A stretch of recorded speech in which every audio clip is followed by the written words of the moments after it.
what I'm really going to look to do over the next 15 minutes is actually give you some really practical takeaways, actual takeaways that you can take away from today to start amplifying your employer brand. So a lot of stuff Claire's spoken about is the internal, actually making your social care organization a great place to work. And that's obviously the foundation. Today, we're talking about how to amplify that. How do people actually become aware of all the great work that you are doing? So that's the first question. So again, we want to run through today employer branding principles in terms of the mindset you need to have on your employer brand taken forward from today. Defining employer value proposition, just a few steps on how you actually define that if you haven't already. I know Claire's mentioned that in her slides, but again, just a few more actual takeaways, an online identity, and then your social strategy. How do people actually find out about your EVP, understand what your business is about, and then eventually make the decision to want to come and join your organization? So the first bit I want to talk about was the principle of employer branding. So for me, employer branding is a marketing play. I said it for me, I actually took that away from the previous company I worked with called Chapter 2. Chapter 2 is run by a guy called Leo Harrison, and they recently got investment from Stephen Bartlett. Chapter 2 are a modern take on your traditional recruitment agency. And I think why it's so interesting that Stephen Bartlett is now taken over or is on the board there is because he is a master at creating content and telling stories. And that is one of the biggest parts that comes into a good employer brand. What is your brand about? And stories from real life employees is how you show that. Again, traditionally, you would think about marketing as marketing your products or your services, but it applies just the same to your candidate attraction. And when I say this, it's anyone who comes today who is part of the recruitment team is how aligned are you with your marketing team? In many ways, those budgets should be shared for one, and it should be constant communication between the two because the strategies are very similar and you want something that's aligned across the whole of your organization. And then finally, local word of mouth. The way you treat candidates, whether they're successful or not, is going to be super important to how people talk about your business. Quite often, your care staff are going to be people who are local. And so if they have a great experience, whether they get the job or not, again, that's just more positive word of mouth that's actually going to potentially end up with you getting more residents into your organizations. What I want to talk about is actually also understanding the funneling process. So a lot of what we're going to talk about today is awareness. How do I drive awareness for my employer brand? But just as in marketing, you start off with awareness, then you have consideration of would I want to work here? And finally, you have that decision-making process of actually signing on a dotted line and beginning your job at this new organization. How do you take someone through that process? So that's something we're going to talk about today. And finally, just a bit of a word encouragement. I think that in our industry, the bar to do this really well is low. One, because people are quite scared to put any real personality out there and tell any real stories. So they hide behind stock imagery.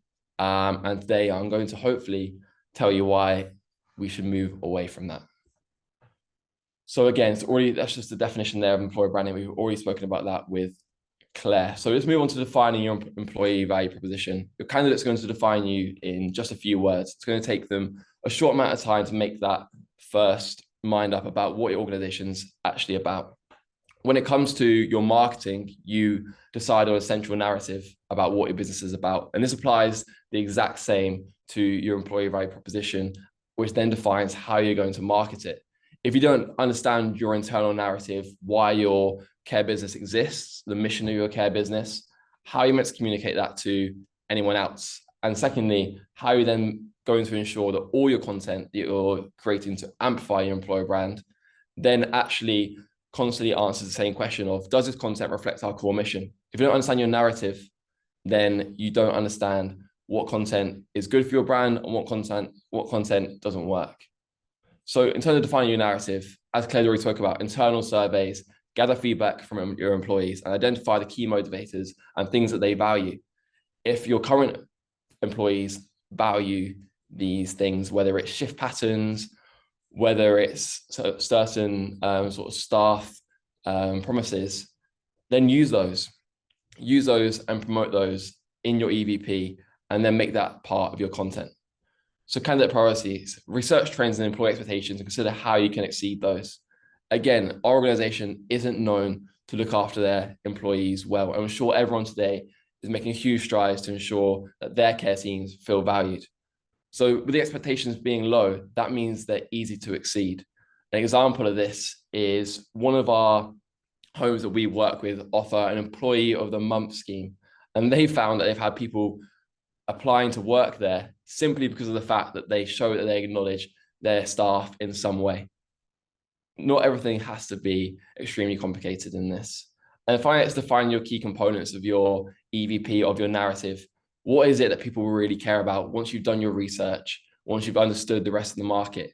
Is it career growth, work-life balance, the purpose, the values of your business? Once you really understand that, you can then create your EVP statement, which is your 1 or 2 sentences that defines your internal mission as a care organization. One I really liked, which I thought would work quite well for some examples further on in this presentation, is from PwC, which is be well, work well. The idea that if you look after your employees, they're going to look after your residents or clients. And then finally, once you understand your narrative, what you stand for, your mission, then align your EVP with your branding. That's the recruitment materials, onboarding processes, social media, and employer branding campaigns. Again, this is why having that narrative is so important, because everything you're going to do from there is going to continue to inform that narrative. So now we'll move on to sort of building that online identity. This is where the awareness of your brand is going to come into play. Now, there's a few different ways and a few different places you're going to want to be creating content.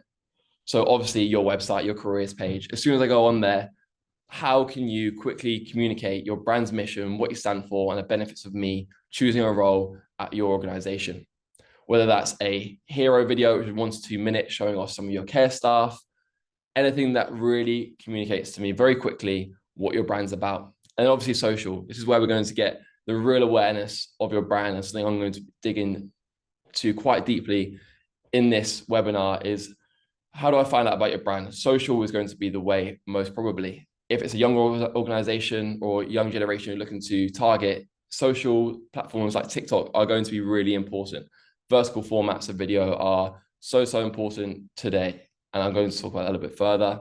And finally, onboarding, your welcome videos. Once I've actually decided to join your organization and you are promising to me that you're going to be a great place to work, well, why am I not receiving a welcome video perhaps from my home manager to instantly make that connection with them? I feel really valued from it. And there's an awkward phase between accepting the job and actually starting. It just keeps people engaged with your brand. And quite often people don't turn up on their first day. I think things like this are really important to actually prevent that from happening. And again, storytelling is key for your employer brand because it makes your company relatable and it helps candidates connect emotionally. If I am thinking about joining your organization and I see someone that looks like me, sounds like me, already working there, enjoying it, then I'm going to feel more confident and more trusting that I'm going to enjoy it too if I decide to join. And luckily in the care sector, we are full of great stories.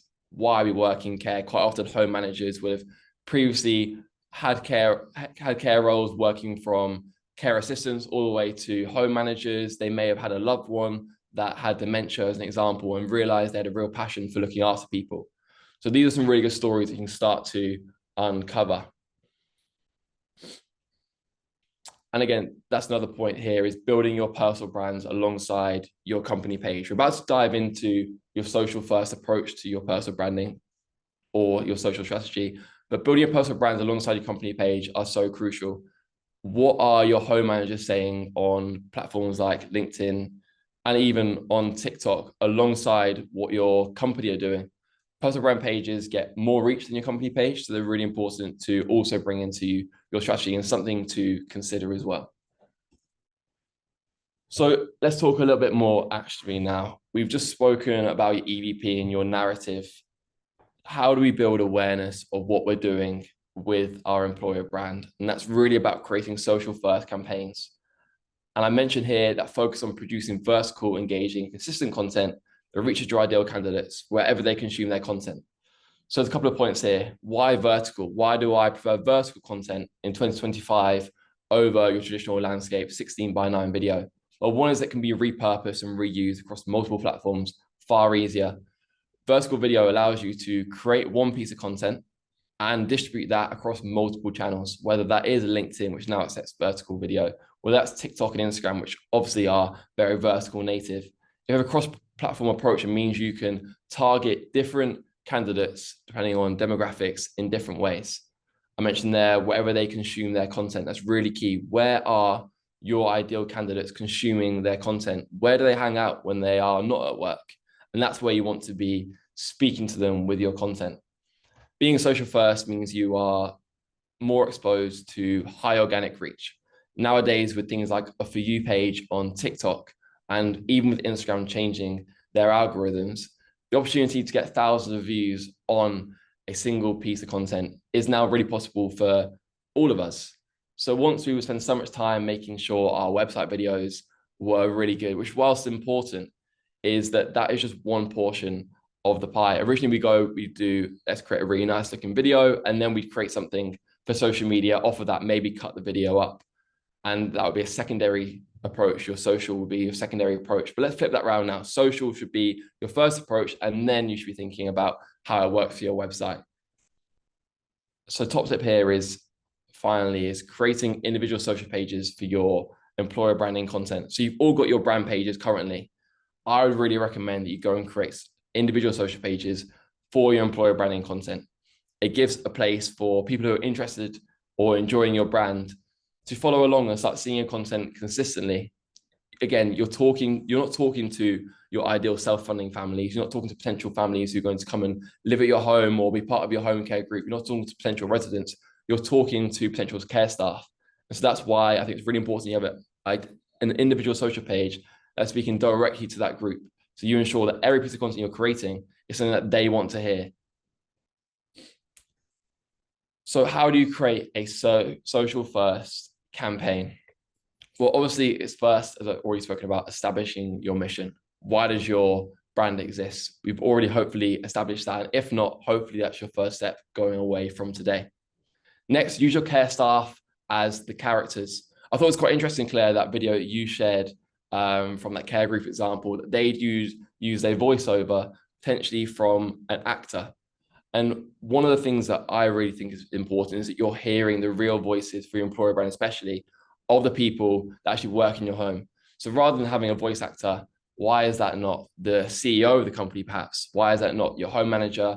Or why is that not one of the members of your care staff? Because they're who I'm ultimately going to be relating to more and want to hear the voices from. Next is choosing your platform. Where do your ideal candidates engage? If you're looking to speak to a younger audience, TikTok is obviously a great place to be. But if it's something a little bit older, maybe that is on LinkedIn or Facebook. And again, these all inform the formats of the content, the orientations of the content. So they're all just important things to think about. What element of your brand will they connect with most? So if I'm looking to speak to young individuals getting into care, perhaps 18 to 21 demographics, then maybe what's really important to them is having career growth. And so that's what I focus a lot of my content on and ensure that I'm mentioning in all the content that I go and create. And finally, it's developing a unique voice. Whether your brand is a Barchester, which is steeped in heritage and tradition, or it's a brand new home care brand, and so you're going for a fresh, modern look, I should be able to tell that the content that I'm consuming is yours without seeing any logos. Maybe that's from the person's voice that I begin to recognize because it's consistent across all of your content. Maybe it's the colors of the subtitles or the style of the content. I should really be starting to understand that it's your content before I see anything else. Think of your social campaigns like a TV show, always informing the same ideas, the same series, and it's a really linear approach, constantly building every single post. So this comes on to how do we actionably create this content? Please do ask any questions if I'm going a little bit fast through this, but we've now established our narratives. We understand that a social first approach is really important, and we've decided some of the important things that you want to talk about and where we're going to talk about them in terms of platforms. So how do we never run out of content ideas again? People get really overwhelmed. How am I going to create all this content to consistently be speaking to my ideal candidates? And that is where core topics come in. So if we took the EVP narrative that we had earlier, which is be well, work well, and make that our central narrative for all of our campaigns, a core topic could be how we make our homes a great place to work.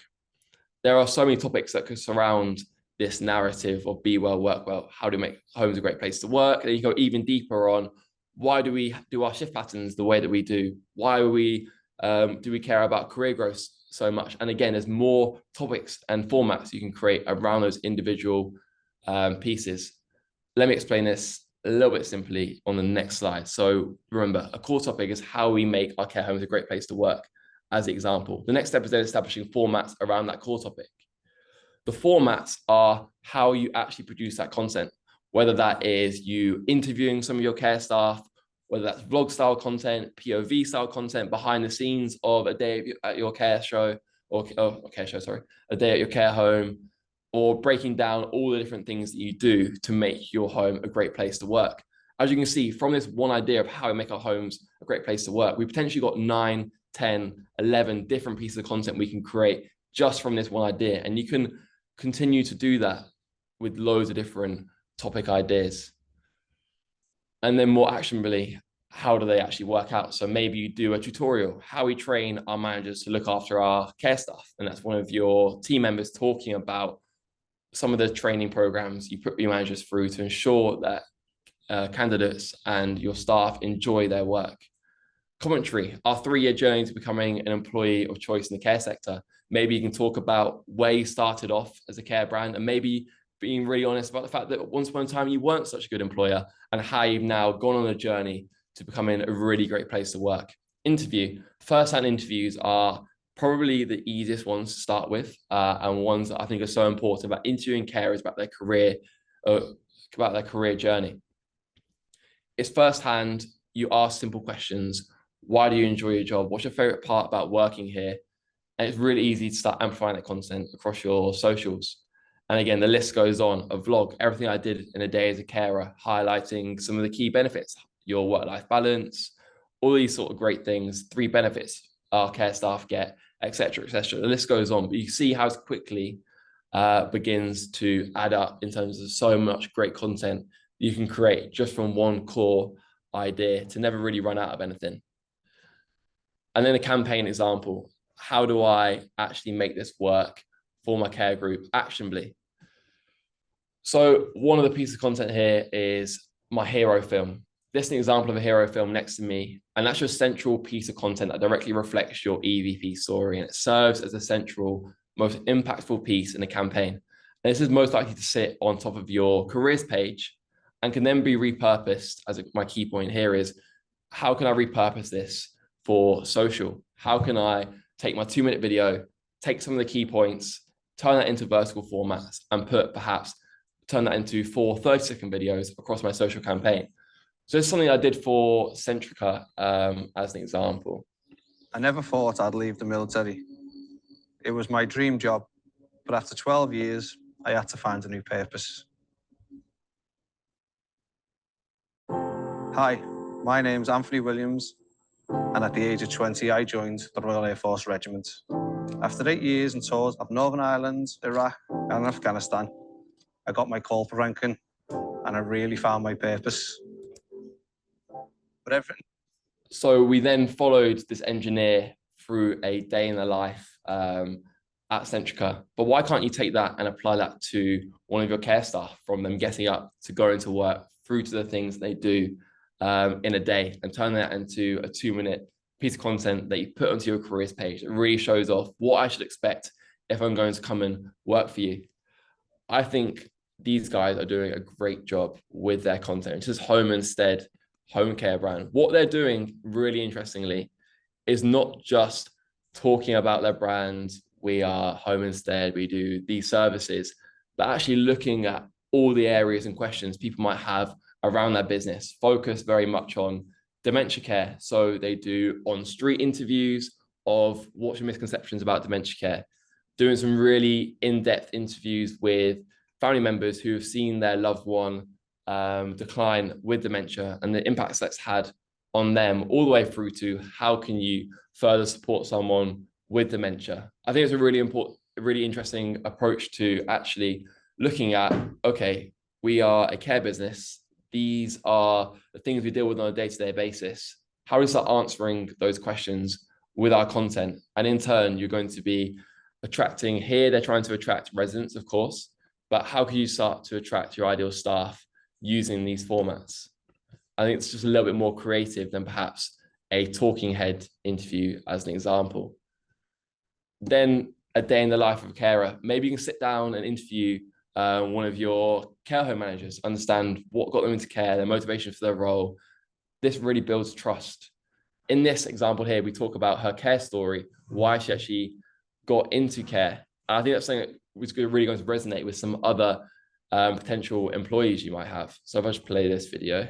Hi, my name is Rachel Nichols and I'm the care home manager of Martham Lodge. My uncle is physically disabled, so I spent a lot of time when I was younger with him, and I chose to come into care as a profession to try and help other people. I think the most rewarding part of being a care home manager is trying to make a difference to individuals' lives. It gives you a real sense of achievement and So straight away, I now understand why she's in care. So if I'm a potential candidate, I can maybe resonate with her story about why she got into it.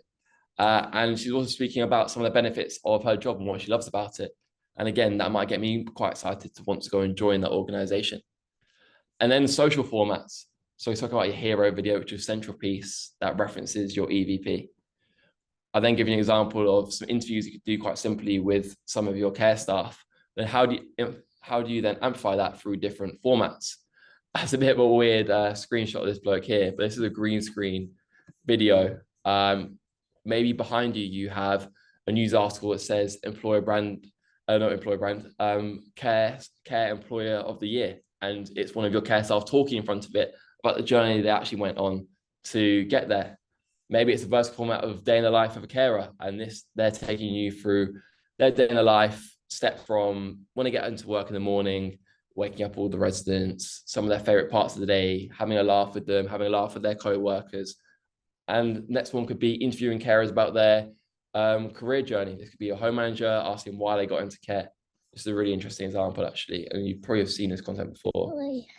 Not everybody does. People are just so energized, and I don't really like being really. And you can show a bit of personality with that one too. Next one could be 3 ways we look after our care staff.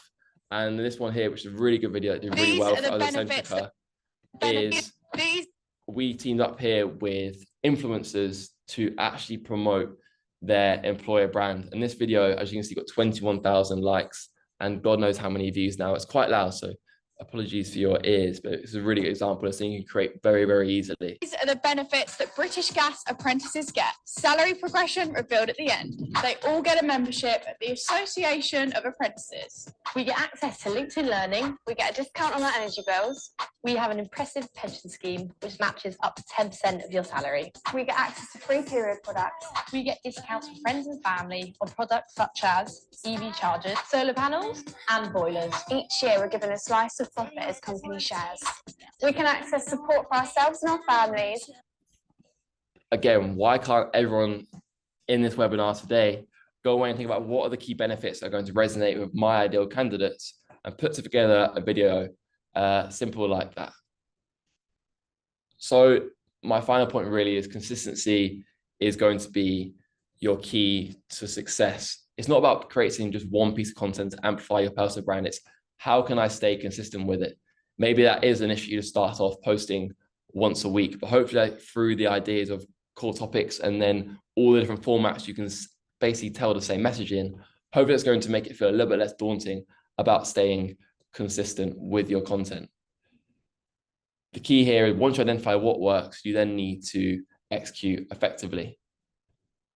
So in terms of what actually works, finding your content market fit is what we would call this. It's the intersection of what the algorithm favors. Once you start trying out a few different content types, what actually performs well, what actually maybe drives some people to your website, onto your careers page. It's the intersection between what the algorithm favors, what you actually enjoy and want to create, which is really important, because if you don't enjoy creating it, you're not going to stay consistent with it, and it's going to come across in the videos as well that you aren't excited about what you're talking about. And then also what your audience consumes. What does the audience want to see? What are the questions they've got about your brand, and how you're answering those with your content? Once you've trialed loads of different formats and different messaging, you're going to see what works. And that's when you establish your content pillars. So these are the overarching themes of your content, informed by key metrics.